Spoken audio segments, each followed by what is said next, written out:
আসসালামু আলাইকুম এভরিওয়ান। বেকার ছেলের ভালোবাসা গল্পের 10 নম্বর পার্ট নিয়ে চলে আসলাম। তো চলেন বেশি কথা না বলে শুরু করা যাক। বাড়ির সবচেয়ে বড় সদস্য আফজাল সওদাগর সেখানে উপস্থিত নেই। সকলে নুরুল সওদাগর যখন চিত্রাকে দেখতে আসার প্রস্তাবটা জানিয়েছে, তখন এই দুই ভাইয়ের একরকমের কথা কাটাকাটি হয়েছে। এই প্রথম আফজাল সওদাগরের কথাকে গুরুত্ব দিল না তার ছোটো ভাই, সেই কষ্টে দৌড় দিলেন না সে।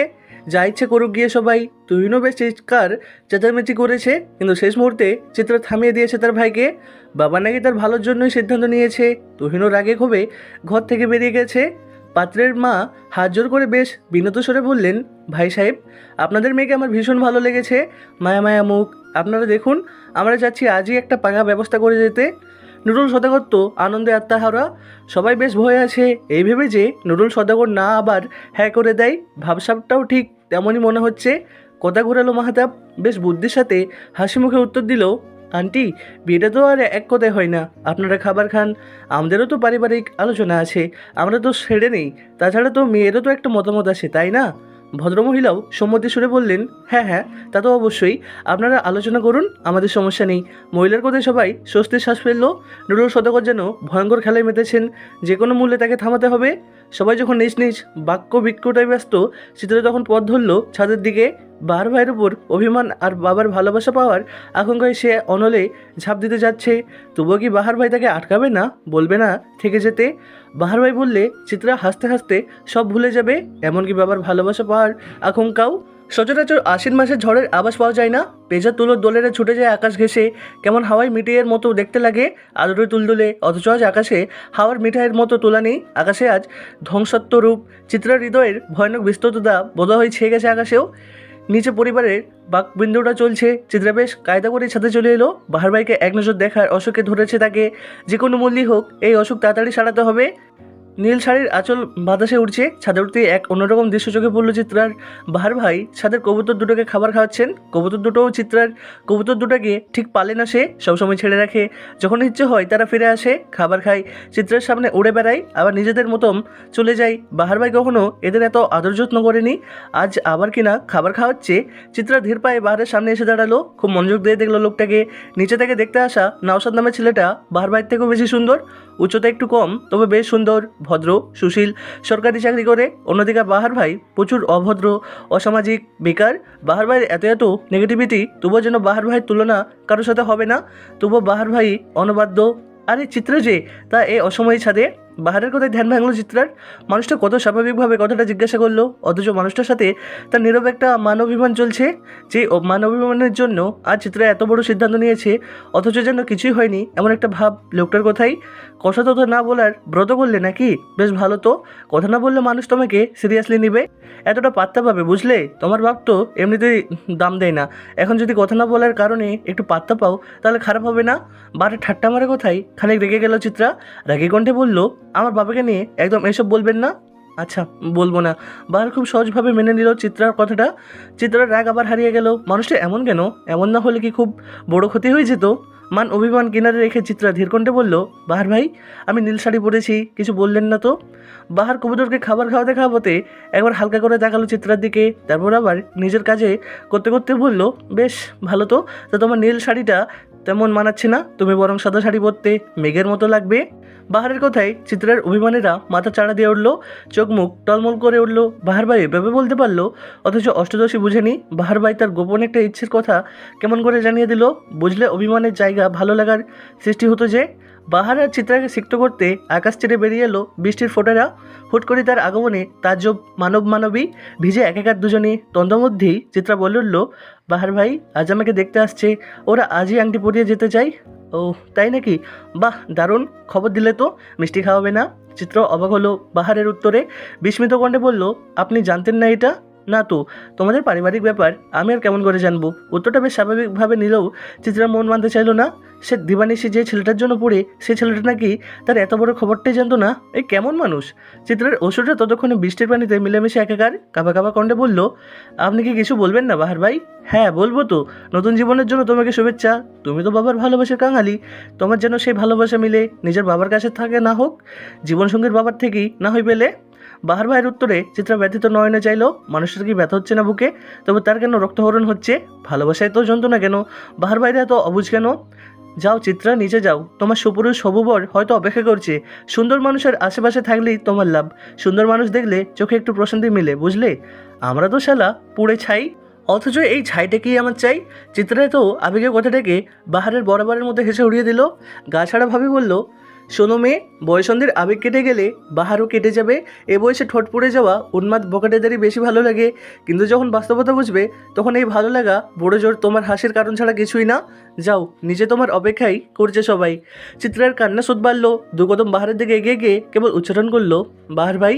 বাহার থামিয়ে দিল চিত্রাকে, গম্ভীর স্বরে বলল, যাও রঙ্গনা, বকাটে বাহার তোমার না।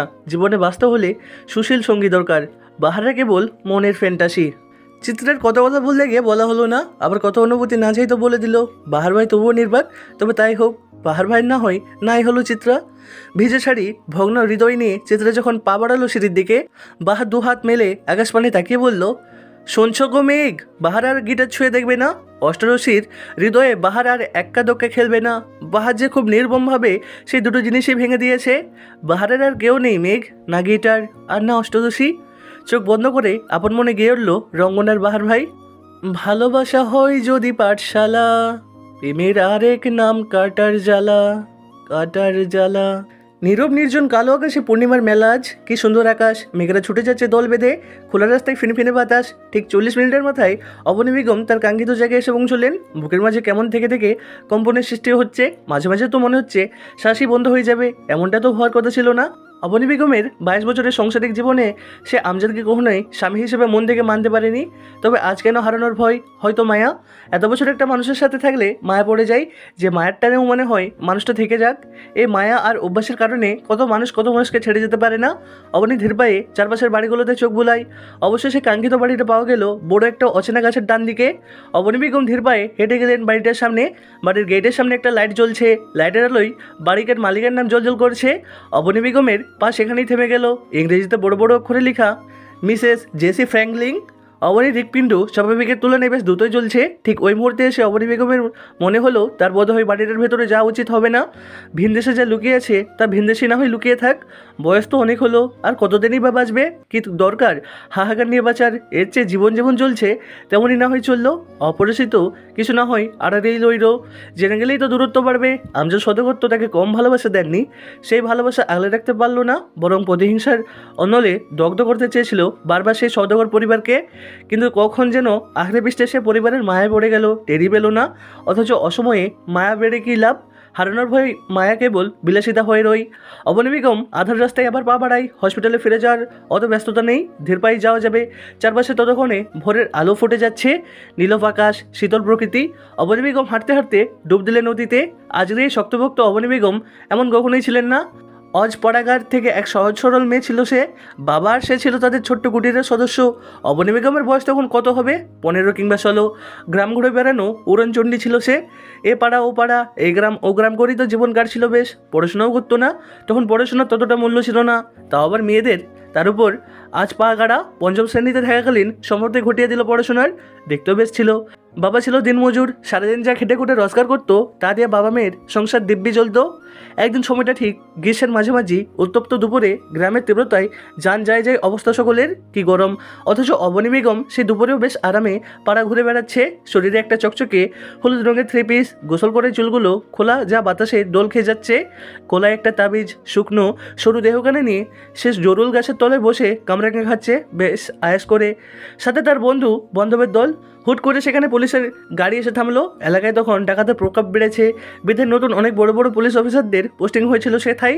পুলিশের গাড়ি দেখতেই অবনীর বন্ধুরা সব ছুটে পালালো। আসমিক ঘটনায় তাজ্জব অবনী বেগম। অবনী বেগমের ছোটোবেলা থেকেই একটা সমস্যা ছিল, আসমিক কোনো কিছু সে নিতে পারতো না। মাঝে মাঝে সে উদ্ভট কথা বলে ফেলতো উত্তেজিত হয়ে। সেদিনও ঠিক এমনটাই ঘটলো। পুলিশ দেখে সব ছেলে মেয়ে যখন পালিয়ে গেল, অবনী তখনও ঠাই বসে। তখন ছেলে মেয়ে পুলিশকে বাঘ ভালুকের মতো ভয় পেত, যেন কি ভয়ঙ্কর প্রাণী এই পুলিশ। জিপ গাড়ি থেকে তখন বেশ সুটাম দেখি শ্যামলা বর্ণের একজন গম্ভীর মতো পুরুষ নেমে এলো। নেমেই সে অবনীর কাছে চলে এলো। অবনীর হাতে কামরাঙা, চোখে বিস্ময়। লোকটা অবনী বেগমের কাছে এসে ফরাট স্বরে প্রশ্ন করলেন, এই যে নারী, গাছতলায় কে শুনি? ভর দুপুরে এমন জঙ্গলে কী করছেন?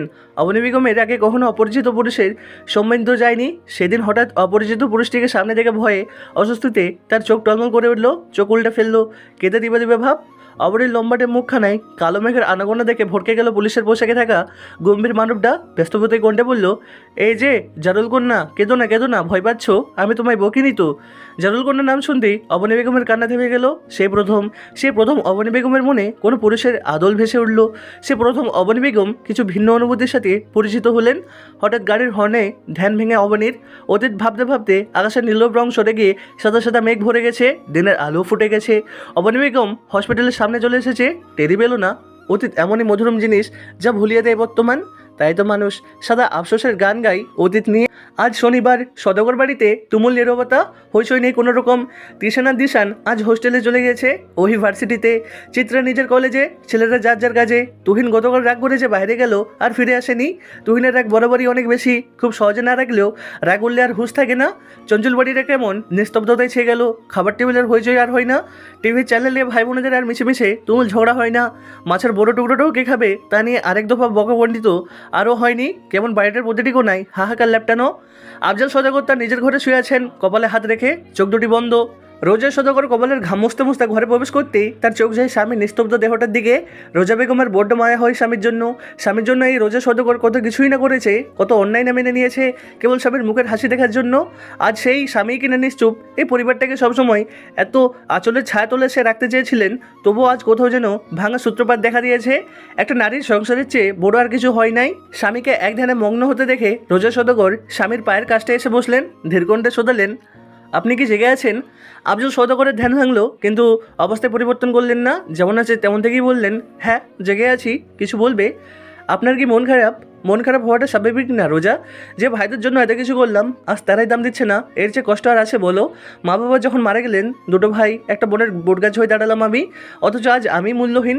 রোজা সদাগরের খারাপ লাগলো, তার স্বামী প্রতিবেশী, স্বামীর কষ্ট সে মানতে পারে না কখনোই। রোজা সদাগর আশ্বাসের সুরে বললেন, আপনি চিন্তা করবেন না। নুরুল আজকাল কেমন হয়ে গেছে, বয়স বাড়ছে তো। আর আপনি তো চিত্রার বিয়ের কথা আটকাতে চেয়েছিলেন, তা আটকাতে সে আপাতত দেখা গেছে, পরে কথা আগানো হবে বলা হয়েছে। আর মন খারাপ করবেন না। আফজল সদাগর ধপ করে উঠে বসলেন, চোখ তার কেমন হলদেটা ভাব। সে তার স্ত্রীর হাত দুটো মুঠো করে বললেন, কেমন অসহায় কণ্ঠে বলল, পাপের ভার নিয়ে বেঁচে থাকা অনেক কষ্টের বিবি। তুমি আমার অভিশাপ দিয়েছিলেন তাই না? তাই তো আজ আমার এই অবস্থা। স্বামীর কথায় আটকে উঠল রোজা, তবা করে বললেন, কি বললেন আপনি? আপনার এই অভিশাপ দেওয়ার আগে আমার জিভ বা খসে পড়ুক।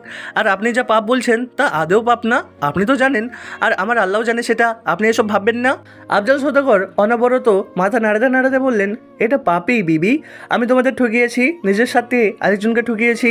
ওদের মৃত্যুও তো আমি অভিশাপ দিয়েছে। আফজল সদাগর উত্তর দিলেন না। আফসোসের অশ্রু গড়িয়ে পড়ল তার গাল বেয়ে। গরমে ঘাম নিয়ে একা চিত্রা সাদা কলেজ ইউনিফর্মটা লেপটে আছে শরীরে, চুলের মাঝে দুই বেনি, পিঠে বইয়ের ভারী ব্যাগ। গতকাল তার দেখা দেখিতে যে অবশ্যই সীমাবদ্ধ ছিল, মাহাতাব দোলাভাইয়ের কারণে তা বেশ দূর অব্দি আগায়নি। আবার নাওশাদ নামের লোকটাও বলেছে সময় নেওয়া উচিত দুই পক্ষের। চিত্রের মনে কেমন যেন অশান্তি, বিরক্তিতে শরীরের প্রতিটা অঙ্গ জ্বলা দিয়ে উঠেছে। জীবনটা তার অসহ্য ছিল না কখনো। আগে তার বাবা তাকে পছন্দ করতো না, সে জানতো না বাবা কেন তাকে অপছন্দ করতো। কিন্তু যখন সে জানলো বাবার অপছন্দের কারণ, তখন থেকে চিত্রা নিজেকে পছন্দ করছে না। জীবনটা হঠাৎই বিভীষিকাময় হয়ে উঠল। প্রথমত দেচির পরিচিত কণ্ঠে শোনালো চিত্রা। ভিজাকুর্তি চোখ পড়লো ওহি আপার লাল টুকটুকে মুখটা গরমে লাল হয়ে গেছে। চিত্রা কিঞ্চিত হাসলো ওহি আপাকে দেখে। ওহি ততক্ষণে চিত্রার কাছে চলে এসেছে। আপা, তোমার ক্লাস শেষ? না রে, ভালো লাগছে না, যা গরম, বাসায় গিয়ে ঘুম দিব। তোর ক্লাস শেষ? হ্যাঁ আপা। তো চল একসাথে বাসায় যাই, ফুচকা খাবি চিত্রা? ওহি আপার প্রস্তাবে অবাক হলো চিত্রা। ওহি কখনোই বাইরের খাবার পছন্দ করে না, আর আজ সে কিনা ফুচকা খাওয়ার কথা বলছে। চিত্রা অবাক বিস্মিত মুখখানা দেখে ফিসলে হাসলো ওহি। বাঘা হেসে বলল, কি রে, খাবি না? চিত্রা দ্রুত মাথা নাড়ালো, যার অর্থ সে খাবে। ওহি মিষ্টি হেসে চিত্রাকে নিয়ে পাশের একটা পার্কে গিয়ে বসলো। পাশে থাকা ফুচকার দোকানটা থেকে 2 প্লেট ফুচকা দিতে দিতে বললো। চিত্রা তখন অবাক। ওই চিত্রার অবাক ভাবটাকে তেমন পাত্তা না দিয়ে আশেপাশে দেখতে লাগলো। দেখতে দেখতে হুট করে বলে উঠলো, একটা সিগারেট কথা শুনবি চিত্রা? চিত্রা তখন তার ব্যাকেট থেকে পানের বোতলটা বের করছে। ওর কথায় ভ্রু কুচকে বলল, কি সিগারেট আপা? ওই বীরভস্য কণ্ঠে বলল, তোর ফুল গাছের টবগুলো আমি ভেঙেছি। তো বন্ধুরা, আজকের গল্পটা এখানেই শেষ। পরবর্তী পার্ট শুনতে হলে আমাদের চ্যানেলটি সাবস্ক্রাইব করে আমাদের পাশে থাকুন।